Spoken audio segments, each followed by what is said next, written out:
Good morning mga kababayan. Okay, so baka hindi nyo to naabutan yung mga bago nating followers. Baka nalimutan nyo tong alingatong natin. 16 and 1 tea, 16 na herbal, pinagsama-sama sa isang tea bag. So ito yan. Ang sarap kaya nito inumin. Ako hindi ko na to nalalagyan ng asukal eh. Tsaka maganda rin talaga sa pakiramdam. 16 ba naman na herbal eh. Ang sangkap nito, eto basahin ko ha. May red alingatong root, yung ugat mismo ng red alingatong. Tapos sibukaw, sambong, bayag-usa, moringa, lagundi, paragis, guyabano, anunang, banaba, lemongrass, mangosteen, ginger, turmeric, serpentina, at saka ampalaya. Yan. Kaya napaka-healthy nito. Halos makukumpleto ang vitamins na kailangan ng katawan mo. Okay, ang kagandahan dito, yung isang tea bag, pwede mong timplahin to ng 3 hanggang 5 beses sa loob ng isang araw.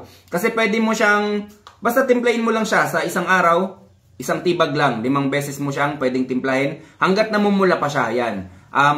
Sulitin nyo yung mga vitamins na makukuha sa kanya. Kaya sulit na sulit to. Ang presyo nito is 210 pesos lang. 20 pieces tea bag. So tatagal to ng 20 days sa inyo. Ingat kayo mga kababayan, ako si Chance at ako magsasakang gala.